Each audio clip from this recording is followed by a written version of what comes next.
नमस्कार, आपके साथ मैं हूं Surbhi Sharma. Super prime time की करने जा रहे हैं शुरुआत बड़ी खबर के साथ, क्योंकि ज़ेलेंस्की ने अब युद्ध विराम की अपील की है और पश्चिमी देशों से मांगी सुरक्षा की गारंटी। बड़ी खबर आपको बता रहे हैं, सुरक्षा के लिए नेटो की सदस्यता मांगी गई है और मॉस्को ने नेटो को जंग का कारण भी बताया है।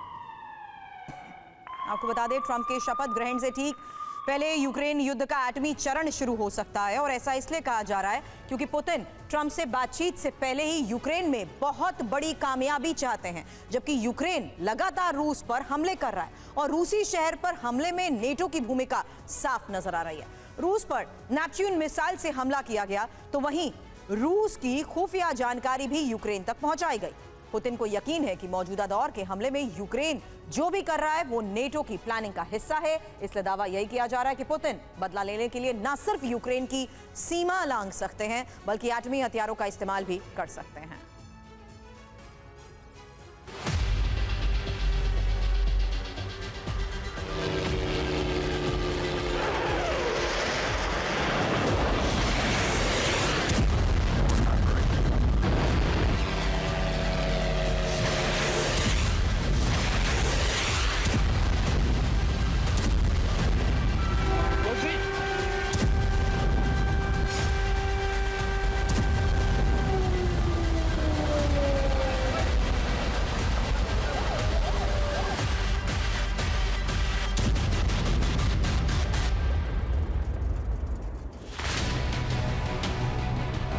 ज़ेलेंस्की ने दिखा दिया है कि यूक्रेन न झुकेगा न रुकेगा।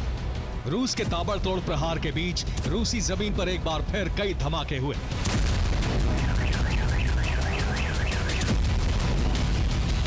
रूस के कई बड़े शहरों में बारूदी धमाकों के बाद आग की लपटें उठी और आसमान धुएं से भर गया।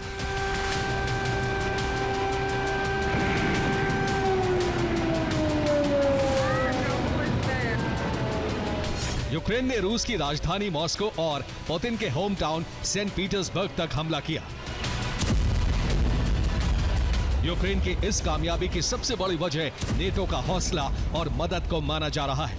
यूक्रेन का मौजूदा हमला उन जगहों पर हुआ जिसके बारे में रूस की खुफिया एजेंसियों और सेना के अलावा किसी को जानकारी नहीं थी।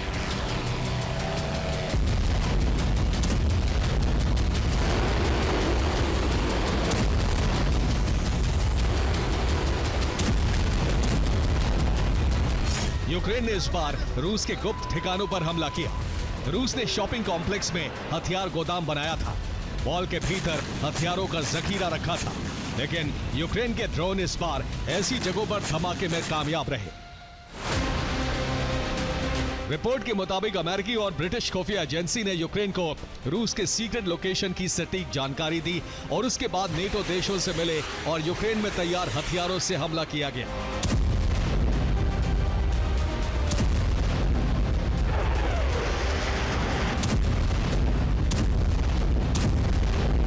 यूक्रेन के हमले में रोस्टोव में हथियारों का एक गोदाम भस्म हो गया, तो वहीं पुतिन के होम टाउन सेंट पीटर्सबर्ग में रॉकेट फ्यूल बनाने वाली फैक्ट्री तबाह हो गई।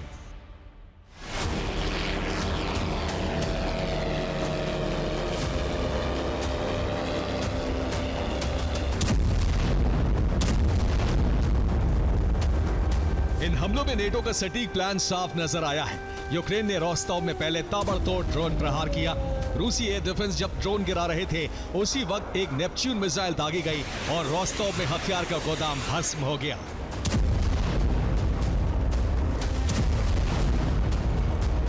मॉस्को के करीब कोतोवस्क में अपार्टमेंट पर ड्रोन से हमला किया गया, जबकि एंगल्स में ऑयल डिपो नए हमलों से लगातार चौथे दिन जल रहा है। क्रीमिया में भी यूक्रेनी हमलों से दहशत रही। कर्च ब्रिज को बंद करना पड़ा। एयर अलर्ट के सायरन के बीच कई जगहों पर धमाकों की गूंज सुनाई दी। हालांकि रूस की तरफ से किसी बड़े हमले की जानकारी नहीं दी गई है। यूक्रेन के इन हमलों की प्लानिंग 2 नेटो विशेषज्ञों ने तैयार की है।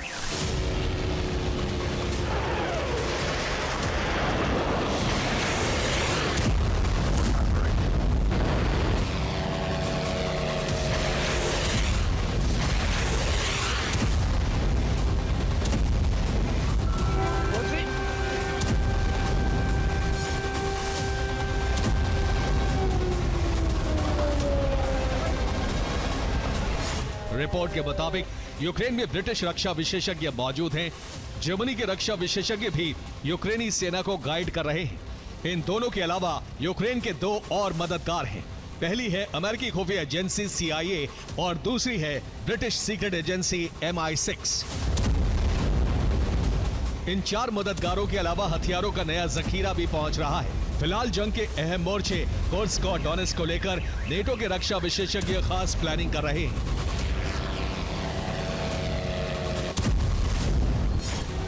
डोनेट्स्क में यूक्रेनी सेना अपने कुराखोव थर्मल प्लांट को बचाने की जंग लड़ रही है।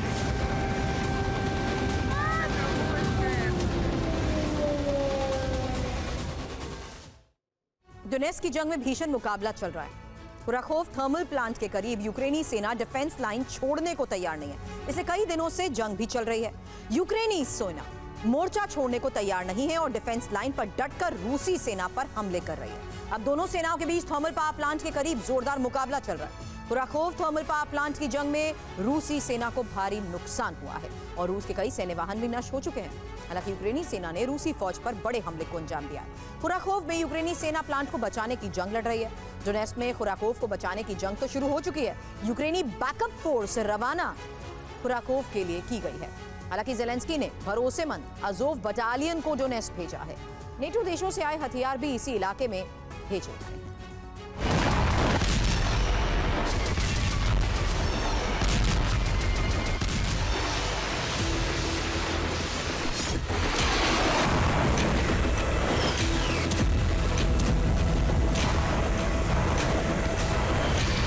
डोनेट्स्क में कब्जे की जंग के बीच रूसी सेना पोक्रोवर्स्क में लगातार हमले कर रही है।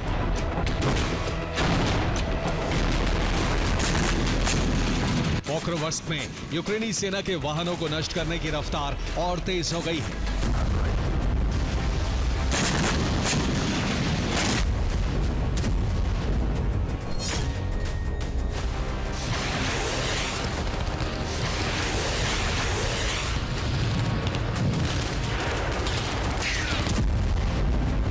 लेकिन इन हमलों के बीच नेटो की मदद से यूक्रेन के हमलों की वजह से युद्ध का विस्तार तय माना जा रहा है।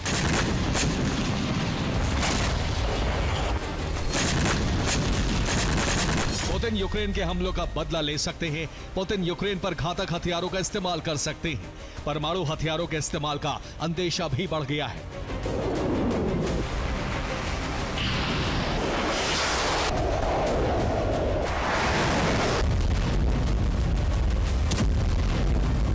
रूस पर यूक्रेन के हमलों की रफ्तार का अंदाजा इसी बात से लगाया जा सकता है कि एक ही दिन में रूसी एयर डिफेंस की कई मिसाइलें नष्ट हो गई।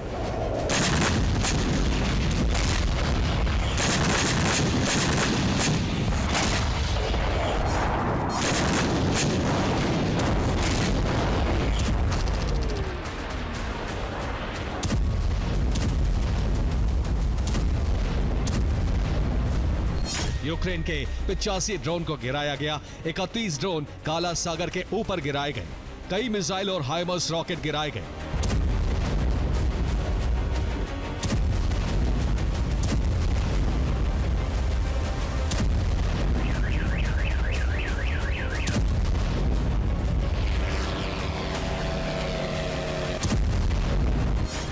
यूक्रेन हमलों के बीच रूस से भी भीषण प्रहार हुआ।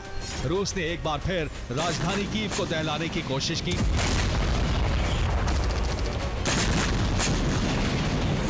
कीव में तैनात एयर डिफेंस से ड्रोन हमलों को नाकाम किया गया। रूस ने 72 ड्रोन से हमले किए। यूक्रेनी एयर डिफेंस से 33 ड्रोन गिराए गए। यूक्रेन के 12 शहरों पर हमला किया गया।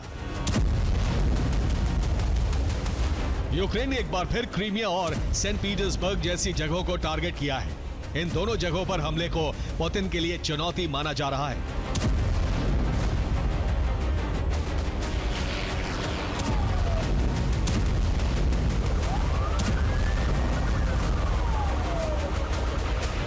विशेषज्ञ मान रहे हैं कि ट्रंप की शपथ के दिन करीब आने की वजह से पुतिन कोई बड़ा फैसला ले सकते हैं।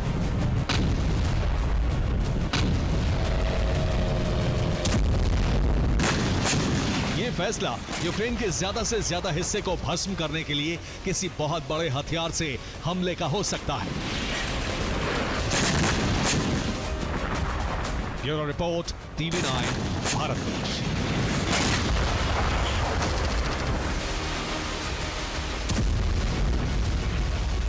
इस बीच एक बड़ी खबर यह है कि कुर्स्क में यूक्रेन की ब्रैडली IFV ध्वस्त हो चुकी है और रूस के कैमिकाज़ी ड्रोन से अटैक हुआ है। नॉर्थ मिलिट्री ग्रुप ने ड्रोन लॉन्च किया।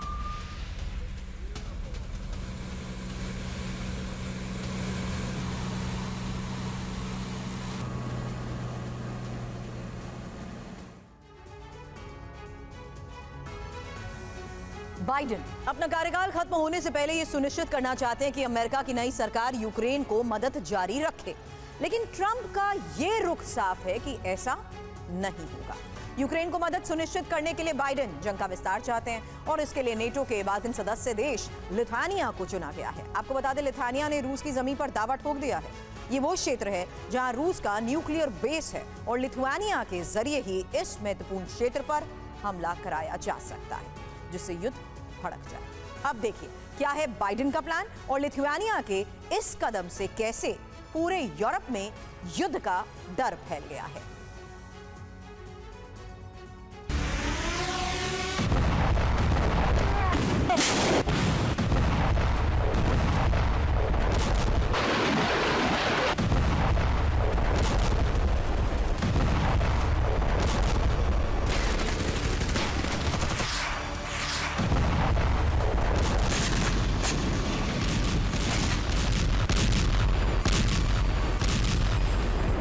बाइडेन की सत्ता का अंत करीब है और इसी के साथ यूक्रेन के लिए मदद के अमेरिकी द्वार भी बंद हो जाएंगे।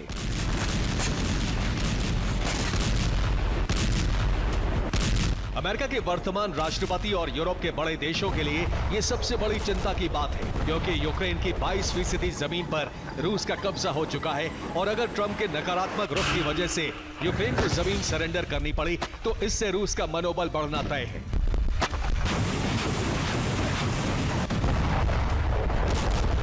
यह पुतिन के अपने साम्राज्य विस्तार की राह आसान करने का संकेत माना जा रहा है और यूक्रेन के बाद मोल्दोवा सहित बाल्कन स्टेट्स पुतिन के निशाने पर आ जाएंगे।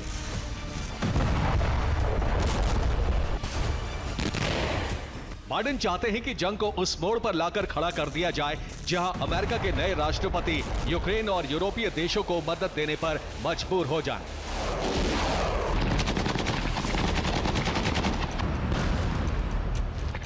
इसके लिए चुना गया है 3 बाल्कन देशों में से एक लिथुआनिया को।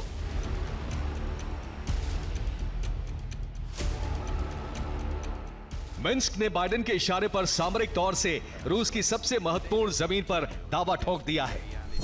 लिथुआनिया के राष्ट्रपति गितानस नौसेदा ने कहा है कि रूस का शहर कैलिनिनग्राद ऐतिहासिक तौर पर लिथुआनिया का हिस्सा है। इसका पुराना नाम करालियाशियस था। कैलिनिनग्राद में लिथुआनियाई संस्कृति को बचाने का समय आ गया है।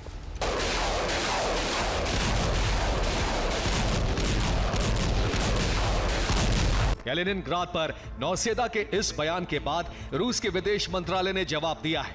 विदेश मंत्रालय की प्रवक्ता मारिया ज़खारोवा ने कहा है कि प्रेसिडेंट नौसेदा अमेरिका की कठपुतली हैं।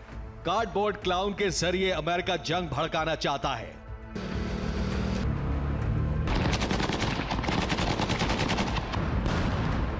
दरअसल कैलिनिनग्राद रूस का एन्क्लेव कहा जाता है, क्योंकि बाल्टिक सागर के किनारे बसे इस शहर से रूस का जमीनी कनेक्शन नहीं है। कैलिनिनग्राद बाल्टिक सागर तट पर पोलैंड और लिथुआनिया के बीच बसा शहर है।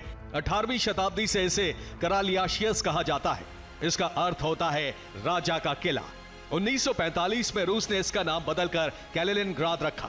रूसी सेना हवाई मार्ग के जरिए यहां ऑपरेशन चलाती है। कैलिनिनग्राद में रूस का न्यूक्लियर बेस EWS यानी इलेक्ट्रॉनिक वॉरफेयर सिस्टम बेस है। सीमा से सटे कैलिनिनग्राद पर हमला करना लिथुआनिया के लिए आसान है।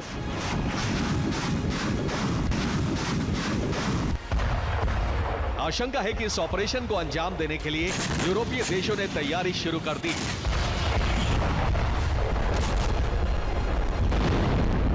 बहुत जल्द ब्रिटेन के पीएम कीर स्टारमर कीव की यात्रा पर आने वाले हैं। कीव में वोलोदिमीर ज़ेलेंस्की के साथ कीर स्टारमर की मुलाकात होगी। दोनों यूक्रेन में पीस कीपिंग फोर्स की तैनाती पर चर्चा करेंगे। यूरोपीय देश पीस कीपिंग फोर्स की आड़ में बड़ी तादाद में सैन्य तैनाती करना चाहते हैं। आशंका है कि ऑपरेशन कैलिनिनग्राद के लिए नेटो फोर्सेस को कीव में तैनात किया जा रहा है।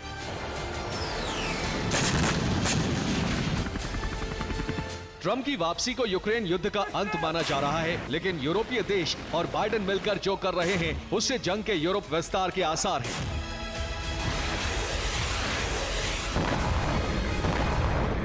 जंग भड़कने के संकेत यूरोपीय देशों की तैयारी से भी मिले हैं, क्योंकि नॉर्वे ने बड़े पैमाने पर बम शेल्टरों का निर्माण शुरू कर दिया है। अब नॉर्वे में बड़े पैमाने पर बॉम्ब शेल्टर्स का निर्माण शुरू हो चुका है। 1998 तक नॉर्वे में बड़ी इमारतों के नीचे बॉम्ब शेल्टर बनाने का नियम था, लेकिन 1998 में ही ये नियम खत्म होने के बाद से बॉम्ब शेल्टर नहीं बने। अब नॉर्वे के गृह मंत्रालय ने हर हाई राइज इमारत के नीचे बॉम्ब शेल्टर बनाना जरूरी घोषित कर दिया है।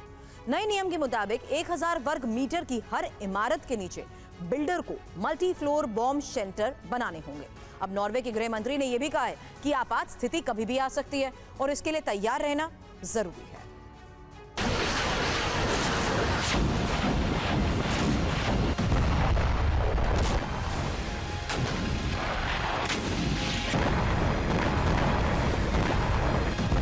माना जा रहा है कि यूरोपीय देशों ने ट्रंप की वापसी के बाद भी जंग जारी रखने का प्लान तैयार कर लिया है। इसीलिए नॉर्वे सहित कई देशों में ऑफेंसिव और डिफेंसिव तैयारी की जा रही है।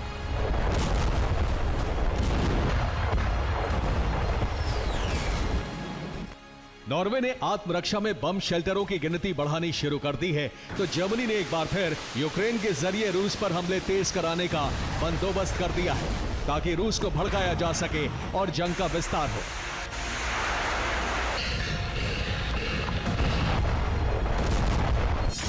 जर्मनी यूक्रेन को 22 नए लेपर्ड 1 टैंक भेजने वाला है। इसके साथ ही 25 नए मार्डर इन्फेंट्री व्हीकल दिए जाएंगे। जर्मनी से कीव को 16 सेल्फ प्रोपेल्ड हॉवित्जर गन मिलने वाली है। इसके साथ ही 2 patriot air defence system, 6 IRIS-T anti aircraft missile system आने वाले हैं। इसके साथ ही 1,20,000 गोले भी भेजे जा रहे हैं।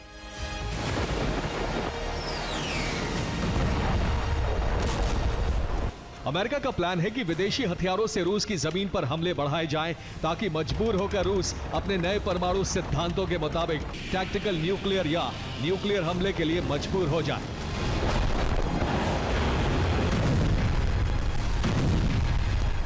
फिलहाल क्रेमलिन यूक्रेन की ज्यादा से ज्यादा जमीन कब्जाने का ऑपरेशन चला रहा है और इसके लिए नए हथियार और सैनिकों की संख्या बढ़ाई जा रही है।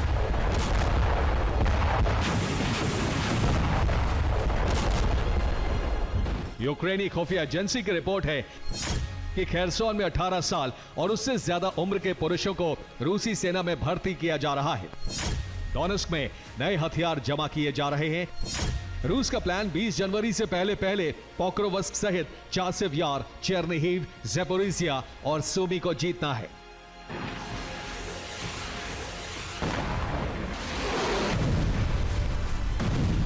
जबकि बाइडेन का प्लान है कि रूसी शहरों पर हमले बढ़ाकर रूस को परमाणु प्रयोग पर मजबूर कर दिया जाए। अगर रूस ने ऐसा किया तो ट्रंप यूक्रेन को मदद जारी रखने या फिर नेटो सेनाओं को जंग में उतारने पर मजबूर हो जाएंगे। Bureau report, TV9 Bharatvarsh.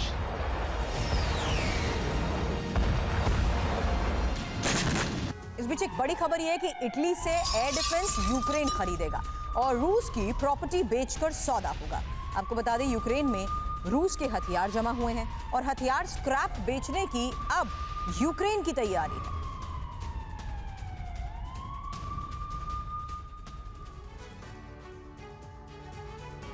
Middle east में युद्ध को विस्तार देने की तैयारी हो चुकी है, जिसका ट्रेलर यमन में रिलीज हुआ है और इस ट्रेलर में अमेरिका, ब्रिटेन और इजराइल संयुक्त रूप से बारूदी अभियान में शामिल हुए हैं। लेकिन हैरान करने वाली बात तो यह है कि इस बारूदी अभियान का मकसद सिर्फ हुथी लड़ाकों का विनाश नहीं है, बल्कि निशाने पर उस देश को लेना है जो हुथी की ताकत है, यानी हुथी का ताकत का स्रोत है।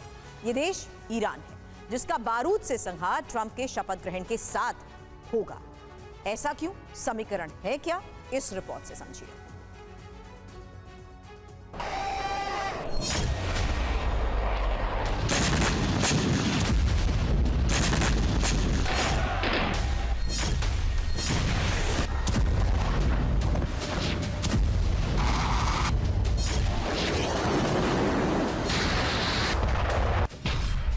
पहाड़ी में सुलगा बारूद, हूती के विरुद्ध युद्ध।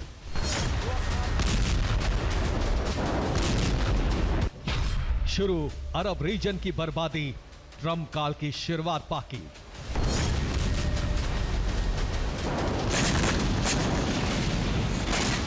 मिडिल ईस्ट में हमास हिजबुल्लाह के खिलाफ भड़की बारूदी चिंगारी ने इजराइल के मिशन को उस दिशा में मोड़ दिया जहां से ग्रेटर इजराइल का रास्ता शुरू होता है।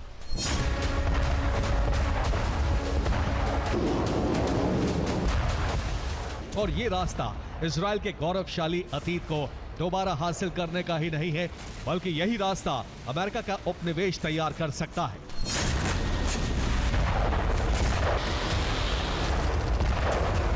इसलिए इजराइल के मिशन को विस्तार मिला, जिसमें हमास और हिजबुल्लाह को करीब करीब पीछे ढकेल दिया गया है। लेकिन विस्तार के इस सपने के पूरा होने में दो बड़ी अड़चनें सामने हैं, ईरान और हूती।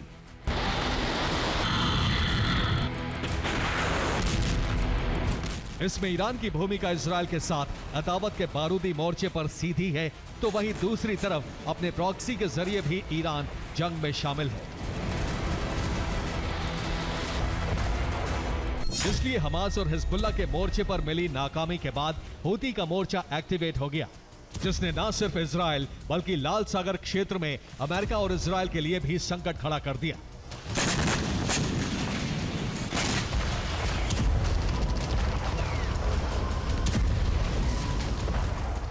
इसलिए अब नंबर हूती का आ गया। ये तीन तस्वीरें हूती के खिलाफ जारी बारूदी ऑपरेशन की पुष्टि भी करती हैं। इजराइल, अमेरिका और ब्रिटेन की सेना ने संयुक्त कार्रवाई करते हुए हूती के चुनिंदा ठिकानों को निशाना बनाया है।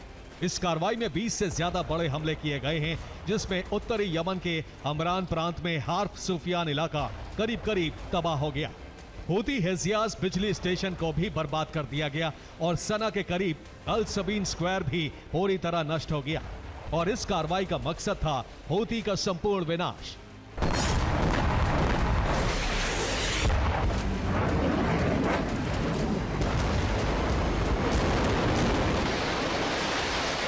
ये हूती पर अब तक की सबसे बड़ी कार्रवाई है, जिसमें न सिर्फ हूती की हथियार फैक्ट्री, हथियार डिपो, बल्कि उन क्षेत्रों को भी निशाना बनाया गया है जहां हूती का लॉन्च पैड और सप्लाई लाइन है। दरअसल हूती प्रमुख लॉन्च पैड पश्चिम में लाल सागर के तट पर है। ये तट यमन के हुदैदाह प्रांत का हिस्सा है, जहां रास इस्सा पोर्ट हूती के कब्जे में है। यहीं से हूती के ऑपरेशन लॉन्च किए जाते हैं और इसी पोर्ट से हथियारों की सप्लाई भी होती है,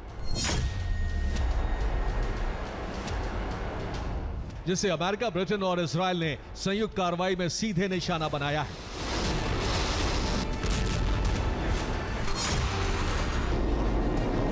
लेकिन इस कार्रवाई का मकसद क्या है? लाल सागर क्षेत्र में हूती का दबदबा खत्म करना, इजराइल पर जारी हमले रोकना, इजराइल के विस्तार कार्यक्रम को आगे बढ़ाना, या फिर मिडिल ईस्ट के मुख्य किरदार ईरान को टारगेट पर लेना? प्रश्न कई हैं और सभी प्रश्नों का जवाब है हां।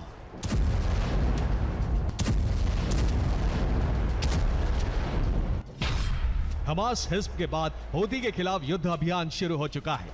शुरुआती हमले का मकसद ईरान से मिलने वाली मदद रोकना है, इसलिए ईरान हूती की सप्लाई लाइन पर सबसे बड़ा हमला हुआ है। और अब सप्लाई लाइन के कटने से ईरान अरब में अकेला पड़ सकता है, जिसका फायदा ट्रंप को मिलना संभव है, क्योंकि इजराइल अपने इरादे जाहिर कर चुका है, जिसके तहत मुख्य टारगेट ईरान के सर्वोच्च नेता खामनेई है। और ईरान में कामयाबी मिलती है तो फिर ट्रंप और नेतन्याहू के मंसूबों को पूरा होने से कोई नहीं रोक पाएगा।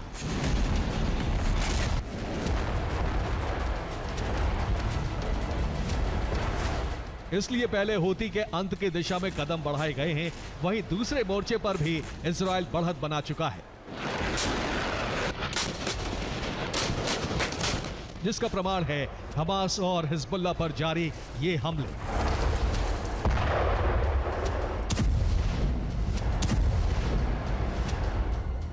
सीरिया में गोलन हाइट्स की तरफ से बढ़ते विस्तारवादी कदम, ईरान के सैन्य ठिकानों पर लॉन्ग रेंज वेपन से हमले और मिस्र के मोर्चे पर सत्ता के खिलाफ बगावत।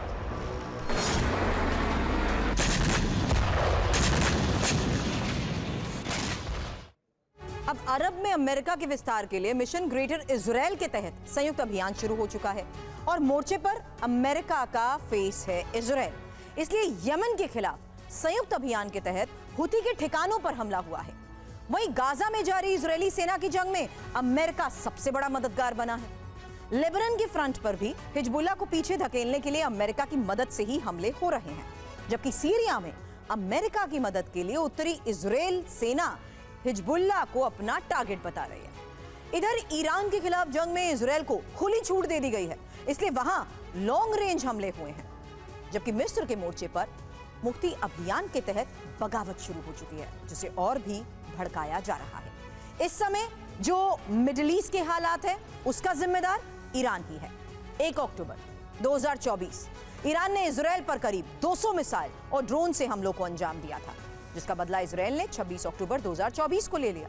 इजरायल ने ईरानी मिलिट्री साइट को ध्वस्त किया था, लेकिन इसी महीने 4 जनवरी को हुथी ने ईरान से मिली बैलिस्टिक मिसाइल तेल अवीव पर दाग दी, जिसका बदला 5 जनवरी को अमेरिकन नेवी हुथी की हथियार फैक्ट्री और डिपो पर हमले से लिया गया।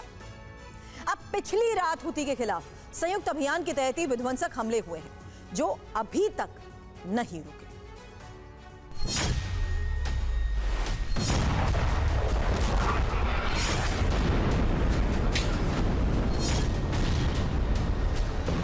ईरान को केंद्र में रखकर मिडिल ईस्ट में बारूदी कार्रवाई का मुहाना सिर्फ यमन के हूती लड़ाके नहीं है, बल्कि उन सभी मोर्चों पर ईरान को लाचार बनाने की कोशिश हो रही है जहां से उनकी ताकत बढ़ती है।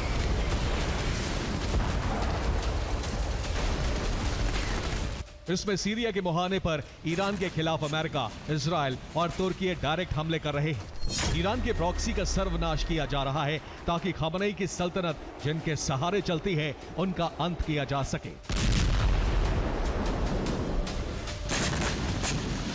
वहीं आईडी अपने दक्षिणी लेबनान में भी हिजबुल्लाह के खिलाफ मोर्चा खोल रखा है। टारगेटेड हमले से हिजबुल्लाह को नष्ट किया जा रहा है, लेकिन इजराइल के विस्तार प्लान में मिल रहे सहयोग को ईरान अच्छी तरह समझ चुका है। इसलिए ईरानी फोर्स भी युद्ध के लिए कमर कस रही है, जिसका प्रमाण है पहले धमकी और फिर उस धमकी को धरातल पर उतारना।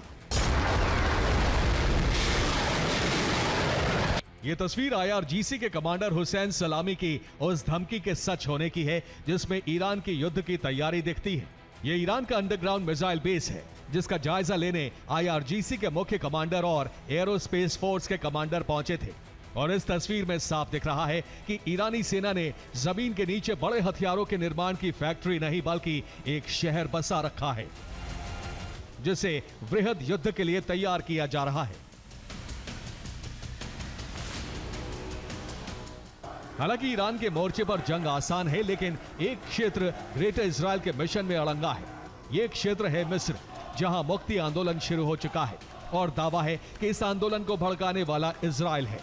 लेकिन सवाल अमेरिका और ब्रिटेन के साथ का है, तो इस साथ का असली मकसद क्या है?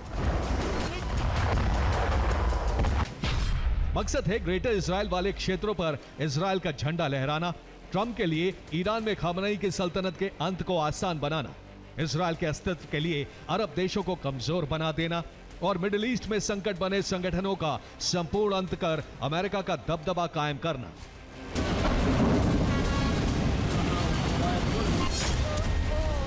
इसलिए जो भी कार्रवाई इस समय हो रही है वो सिर्फ हूती, हमास, हिजबुल्लाह या सीरियाई संगठनों के खिलाफ नहीं हो रही, बल्कि इसका मकसद है ईरान का ऐसा घेराव जिसमें बचाव का कोई रास्ता ना हो और ग्रेटर इजराइल कॉरिडोर बनाकर भविष्य के संकटों का हमेशा के लिए खात्मा करना। Bureau report, TV9 Bharatvarsh. अब रूस को बर्बाद करने के लिए G7 और यूरोपियन यूनियन ने उसके तेल कारोबार पर ही प्रतिबंध लगाया, लेकिन रूस ने इस प्रतिबंध से बचने के लिए एक नया तरीका निकाला है और उसको कहा जाता है डार्क फ्लीट या शैडो फ्लीट। रूस इस फ्लीट के जरिए दुनिया भर में अपना कब्जा तेल, डीजल और पेट्रोल बेचकर कर रहा है। इसके साथ ही बाल्टिक सागर में पूरे यूरोप के लिए ये शैडो फ्लीट खतरा बन गई है।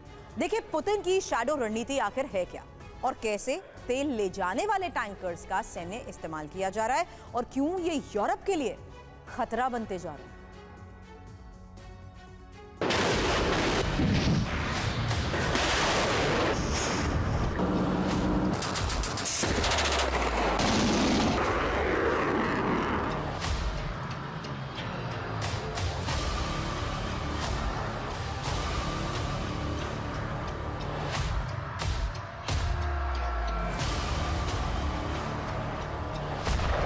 युद्ध लड़ने के लिए हथियार जरूरी हैं और हथियार निर्माण के लिए धन।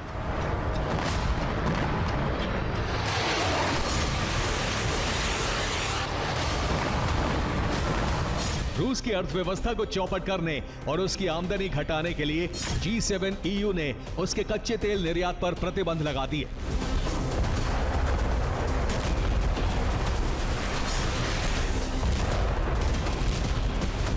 ताकि रूस को जंग लड़ने के लिए पैसे ना मिल पाए और वो हथियार खरीद या बना ना पाए।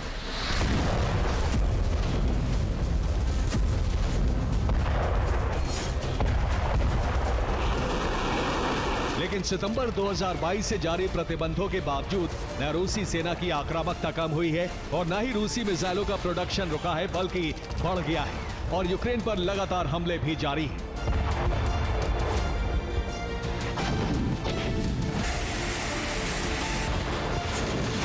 यूरोपीय देशों की रिपोर्ट है कि रूस ने शैडो फ्लीट के जरिए तेल निर्यात बढ़ा दिया है और अब तेल ढोने वाले आम से नजर आने वाले ये टैंकर यूरोप के लिए बड़ा खतरा बन गए हैं।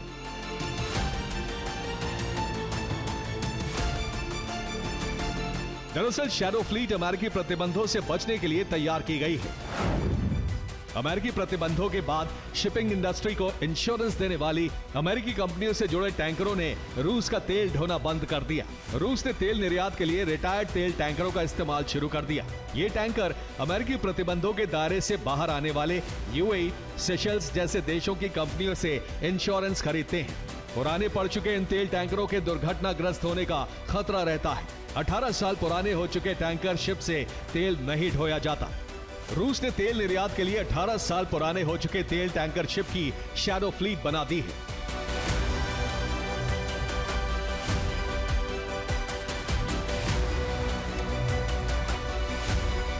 बीते 2 साल से ज्यादा का वक्त बीत गया।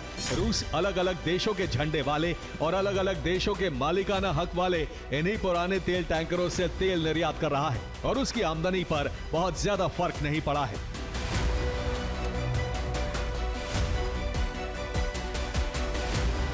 लेकिन बाल्टिक सागर में अब इन पुराने तेल टैंकरों का सैन्य इस्तेमाल करके रूस ने पूरे यूरोप को खतरे में डाल दिया है।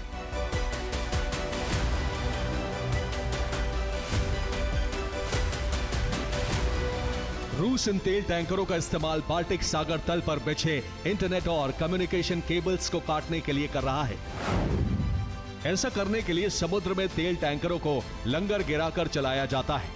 लंगरों में समुद्र तल पर बिछे केबल फंस जाते हैं। केबल को मीलों तक घसीटा जाता है जिससे वो टूट जाते हैं। फिनलैंड, एस्टोनिया के बीच बिछे बाल्टिक केबल को काटने के लिए रूस ने तेल टैंकर का ही इस्तेमाल किया था। इसीलिए 26 दिसंबर को फिनलैंड की मरीन पुलिस ने रूस के पोर्ट से रवाना हुए ईगल एस तेल टैंक को सीज किया। अपने युद्धपोत या सबमरीन को बाल्टिक सागर में उतारने के बजाय रूस ने इन पुराने और कम कीमती टैंकरों को वॉर मशीन बना दिया है। इनके जरिए हाइब्रिड युद्ध छेड़ दिया गया है।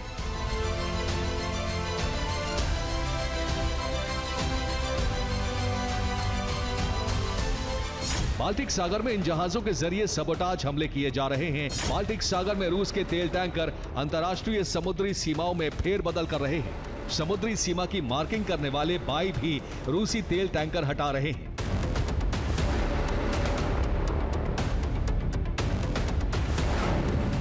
बाई पानी पर तैरता एक परिवहन सूचना यंत्र होता है। इससे जल क्षेत्र में सीमा की मार्किंग की जाती है। सेफ वाटर जोन मार्क किए जाते हैं। इसके साथ ही नावों को संकेत दिए जाते हैं।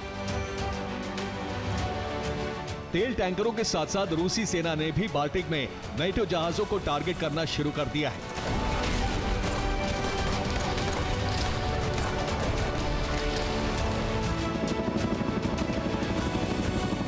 रूस की नेवी बाल्टिक सागर से गुजरने वाले जहाजों पर इलेक्ट्रॉनिक हमले कर रही है।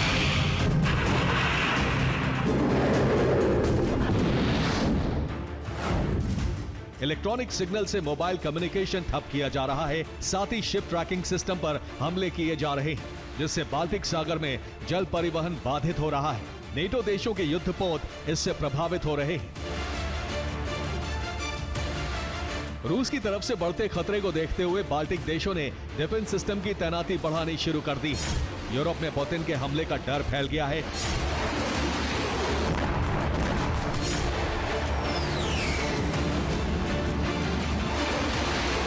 फिनलैंड के विदेश मंत्रालय ने कहा है कि रूस अंडर सी केबल्स के लिए सबसे बड़ा खतरा है। बाल्टिक सागर में नेटो नेवी की गश्त बढ़ानी होगी। 10 जनवरी को नेटो के 2 युद्धपोत बाल्टिक में तैनात किए गए हैं।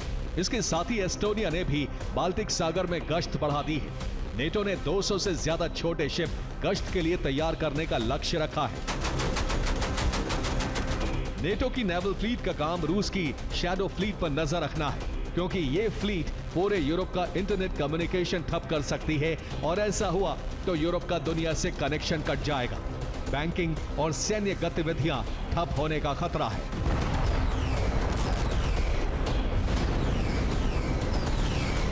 Bureau report, TV9 Bharatvarsh.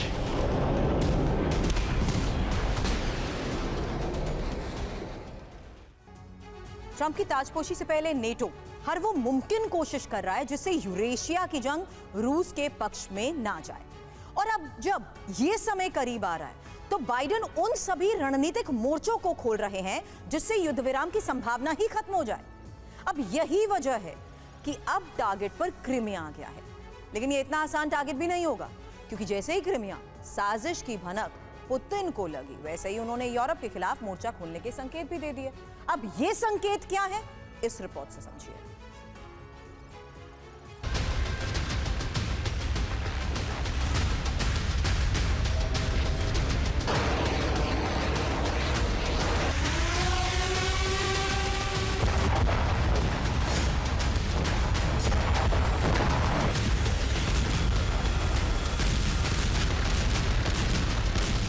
रूस के अत्याधुनिक सुरक्षा कवच S-500 के इस काफिले का मोर्चे पर कूच करना एक ऐसा संकेत है जो यूक्रेन रूस की जंग के विस्तार की पुष्टि कर रहा है।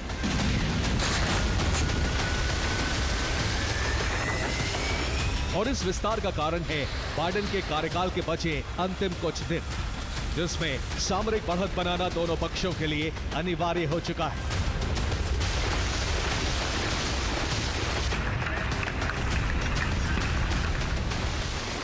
लेकिन सवाल रूस के अत्याधुनिक सुरक्षा कवच की तैनाती का है। इसकी जरूरत क्यों है?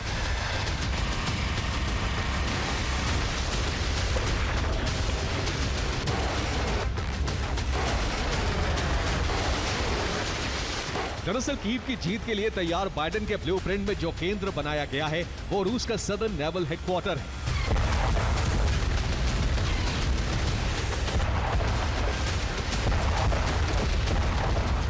कीव के जासूसों ने इस जगह का पता भी लगा लिया है।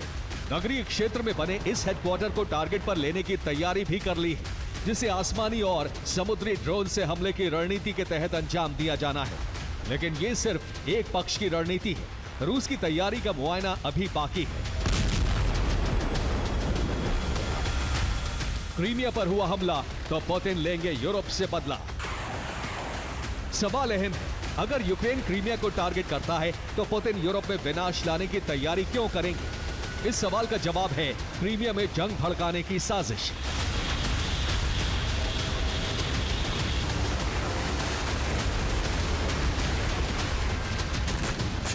वो साजिश जिसकी पृष्ठभूमि में यूक्रेन के खिलाफ जारी रूसी अभियान में विराम कभी नहीं लग पाएगा। इसलिए रूस ने बाइडेन की रणनीति को नाकाम करने के लिए अपनी तैयारी शुरू कर दी। इस तैयारी के तहत कर्च ब्रिज की सुरक्षा रूस की पहली प्राथमिकता है। इसलिए रूस ने सबसे आधुनिक एयर डिफेंस सिस्टम S-500 की तैनाती शुरू कर दी है। इसके अलावा रूस ने कामिकाज़े ड्रोन्स की बड़ी खेप भी क्रीमिया पहुंचा दी है। वहीं हमले के लिए इंटरकॉन्टिनेंटल बैलिस्टिक मिसाइल भी एक्टिव कर दी।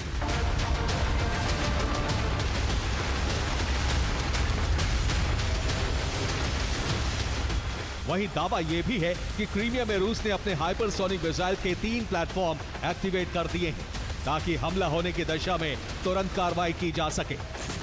और इस कार्रवाई में टारगेट सिर्फ कीव ना हो, बल्कि यूरोप के वो देश भी हो जो इस समय यूक्रेन को क्रीमिया पर हमला करने में मदद कर रहे हैं। और इनमें पहला नाम है ब्रिटेन।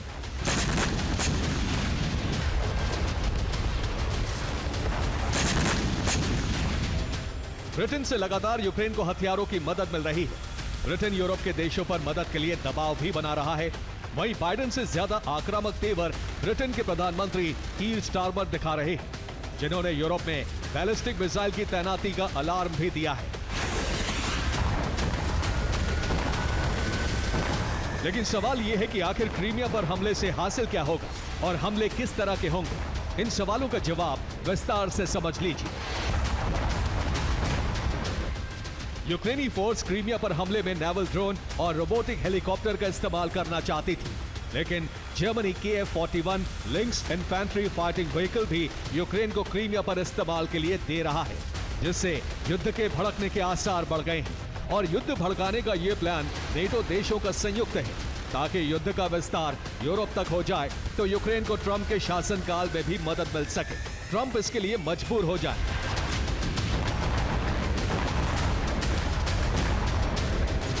लेकिन पुतिन ने इसका तोड़ सोच लिया है। ये तोड़ है हाइब्रिड हमले, जो ब्रिटेन में शुरू हो चुके हैं।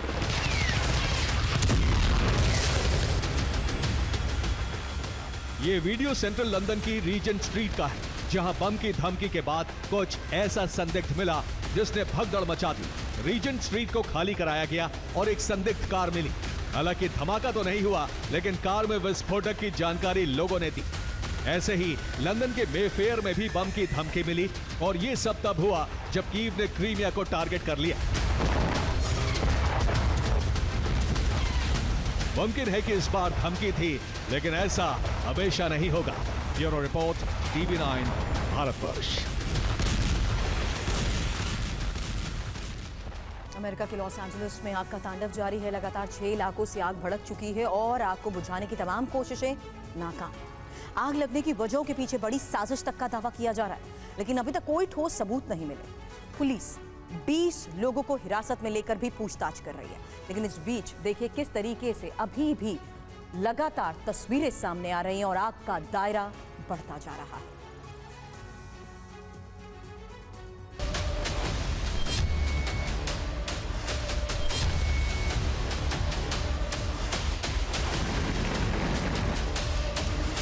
सबसे शक्तिशाली देश की सबसे बड़ी चुनौती बन गई है ये आग।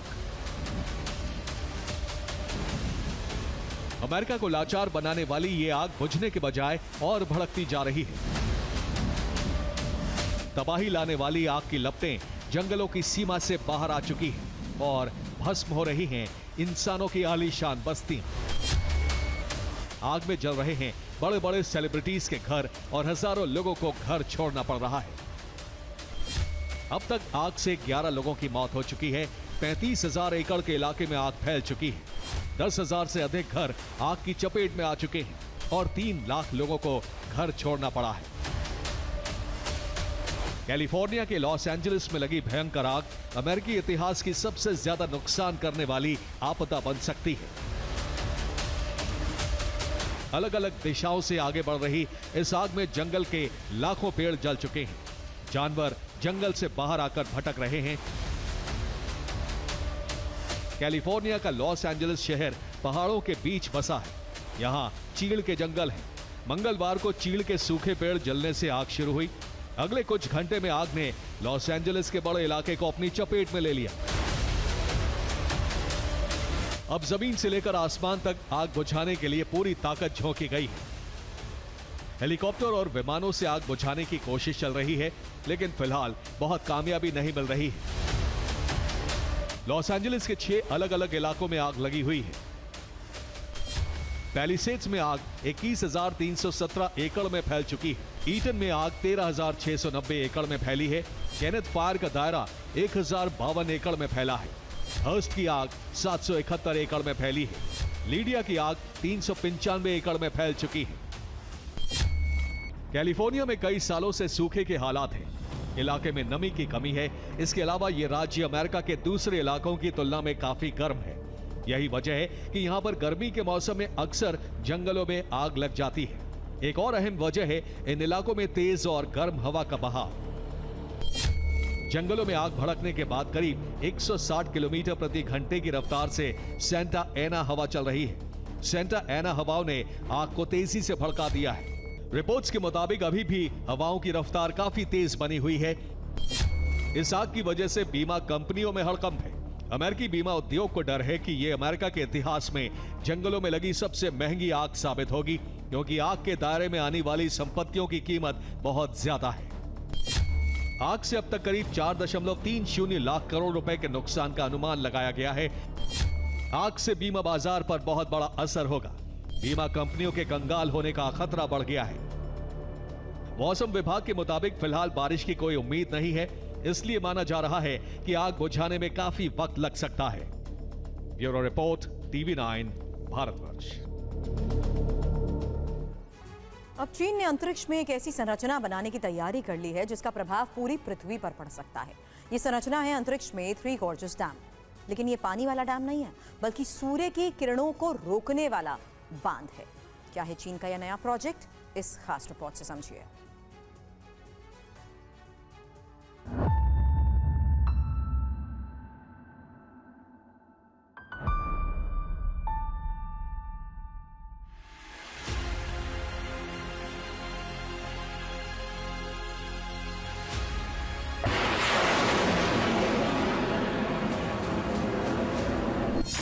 जिनपिंग का बांध शगल, अब अंतरिक्ष में सोलर पैनल।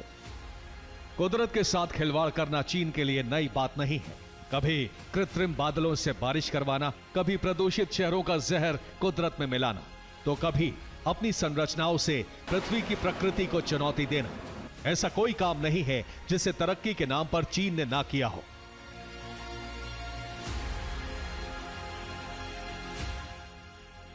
जमीनी सीमाओं पर अतिक्रमण के साथ साथ चीन की सरकार लगातार अपने सपनों का विस्तार कर रही है, जिसका सबसे बड़ा प्रमाण है हुबई में बना थ्री गॉर्जेस डैम। ऊर्जा के लिए पृथ्वी पर इतनी बड़ी स्थायी संरचना का निर्माण किसी ने नहीं किया। इस निर्माण का उद्देश्य था 22,500 मेगावाट तक बिजली उत्पन्न करना, लेकिन इस निर्माण की कीमत पूरी दुनिया को चुकानी पड़ी है। थ्री गॉर्जेस डैम की वजह से पृथ्वी के घूमने की गति 0.06 सेकंड कम हो चुकी है। इसके बाद टीम जिनपिंग ने तिब्बत में ब्रह्मपुत्र नदी पर दुनिया का सबसे बड़ा बांध बनाने का ऐलान कर दिया, जिससे सालाना 300 अरब किलोवाट घंटा बिजली निर्माण का लक्ष्य रखा गया है। लेकिन चीन यहीं तक नहीं रुका। कुदरत को चुनौती देने के लिए चीन ने अब ऐसे प्रोजेक्ट को मंजूरी दे दी है जो पृथ्वी के विनाश का संकट खड़ा करने जा रही है। यह प्रोजेक्ट है space three gorges dam. South China morning post की एक रिपोर्ट में चीन के इस प्रोजेक्ट का खुलासा हुआ है, जिसका खाका चीन के ही जाने माने रॉकेट साइंटिस्ट लोंग लेहाओ ने तैयार किया है, जिसका मकसद है अक्षय ऊर्जा के स्रोत से हर समय बिजली हासिल करना। इस प्रोजेक्ट के तहत चीन जियो स्टेशनरी ऑर्बिट पर सोलर डैम बनाएगा, जिसमें पृथ्वी से 36,000 किलोमीटर ऊपर विशाल सोलर पैनल लगाएगा। इस सोलर पैनल की चौड़ाई 1 किलोमीटर से भी ज्यादा होगी, ताकि दिन रात और मौसम के चक्र के बिना ऊर्जा जमा की जा सके। दरअसल चीन के थ्री गॉर्जेस डैम की लंबाई भी 1 किलोमीटर से ज्यादा है, इसलिए अंतरिक्ष में बनाए जाने वाले इस सोलर डैम को भी चीन स्पेस थ्री गॉर्जेस डैम नाम दे रहा है और इससे इतनी ऊर्जा हासिल करने का दावा कर रहा है जितना पृथ्वी से वार्षिक निकाले जाने वाले तेल से ऊर्जा बनाई जाती है। हालांकि चीन के इस प्रोजेक्ट से क्या नुकसान होगा, इसका अभी आकलन नहीं किया गया है, लेकिन चीन अपने प्रोजेक्ट को लेकर भविष्य की संभावना के तर्क दे रहा है, ठीक वैसे ही जैसे थ्री गॉर्जेस डैम निर्माण के समय दिए थे और ब्रह्मपुत्र नदी पर बांध प्रोजेक्ट के लिए दे रहा है।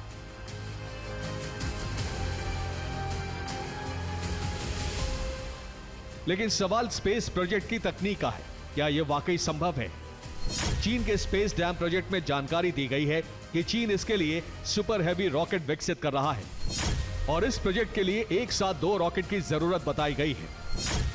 दावे के तहत इसके लिए चीन 50 मीटर लंबा CZ-5 और 110 मीटर का CZ-9 रॉकेट तैयार कर रहा है।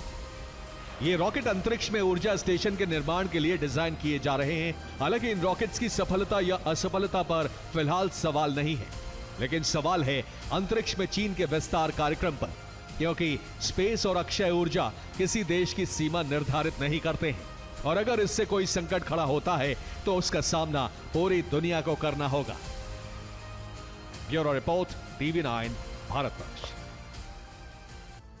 किम जोंग की बेटी किम जुए की तस्वीरें तो दुनिया ने कई बार देखी हैं, लेकिन ऐसा पहली बार है जब कैमरे पर दुनिया ने किम की बहन के बेटे को देखा है।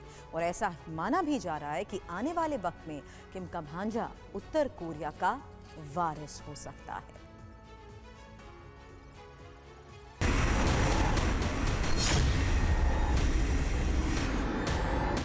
उत्तर कोरियाई टीवी चैनलों पर प्रसारित इस वीडियो ने सभी को हैरत में डाल दिया है। हैरत इसलिए क्योंकि वीडियो में किम जोंग की बहन के साथ जो बच्चे नजर आ रहे हैं उन्हें आज से पहले किसी ने नहीं देखा था, ना इनका जिक्र सुना था। ये दोनों बच्चे किम की बहन के कितने करीबी हैं, इसका अंदाजा तस्वीरों से लगाया जा सकता है। किम यो जोंग बच्चों को सड़क के बाईं तरफ लेकर चल रही हैं, वहीं मजबूती से हाथ पकड़ा हुआ है। ऐसा पहली बार है जब किम यो जोंग किम की बेटी किम जू के अलावा किसी बच्चे के साथ नजर आई हो। ऐसे में सवाल है कि ये बच्चे कौन हैं और इनका किम की बहन से रिश्ता क्या है। उत्तर कोरियाई रिपोर्ट्स में किम यो जोंग को इनकी मां कहकर संबोधित किया जा रहा है, यानी ये दोनों किम यो जोंग के बेटा बेटी हैं। इस रिश्ते से ये किम के भांजे और भांजी हैं।